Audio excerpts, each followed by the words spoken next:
getting ready for Thanksgiving, and of course, one of the most important parts is the turkey. Curtis Stone is here to tell us and show us how to make the juiciest turkey ever. It's one of the points of contention of Thanksgiving. It's stressful, right? You're like, I don't want a dried turkey, I want a delicious one. So here's how you do it. Okay. You roast your turkey to the right point. That's the most important thing. So I've got some onions and some celery and some carrots, even some sage. You stick half of the, what I've got here on the board inside the cavity of the turkey, tie up the legs. I've already popped it in the oven.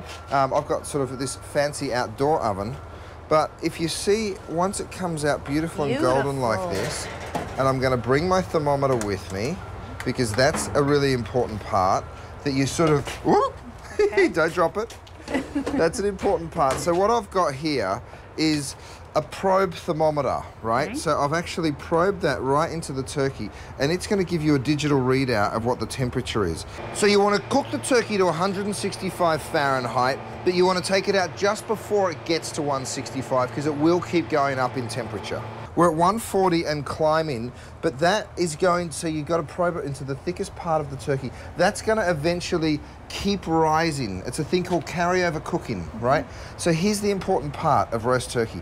You want to take it out of the oven 45 minutes before you carve it.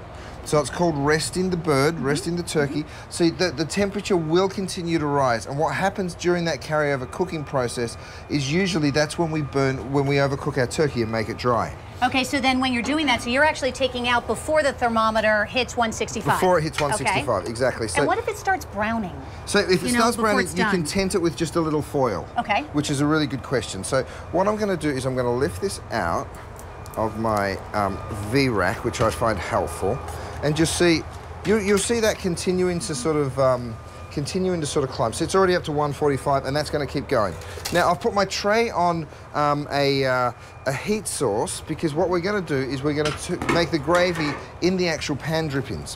While that sort of just comes up to a boil, I've got another pan over here with a little butter. I've got some sage leaves. I like frying my sage in a little butter, so you see that's nice and hot. And then I also use this butter to make the gravy. All right, so you just delicious, and that looks fabulous. That'll be beautiful and crispy. And this is all of the flavor that's come out of the turkey during the cooking process. Of course, with those carrots, onions, and celery we spoke about just a minute ago. And you're heating that up. We're heating that up, and then we're going to actually deglaze it with some of this broth and bring it to the boil. So I can turn that up on high now.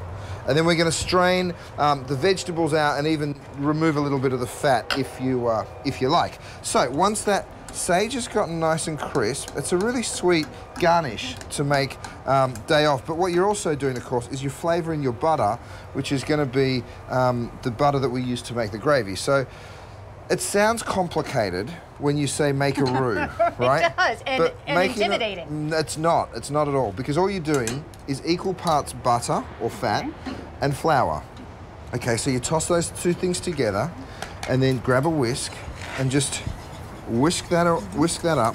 Okay, am I doing that for you? Yeah, please. All right. So that's effectively making a roux, which is what's going to thicken your sauce, right? Equal parts fat, equal parts flour.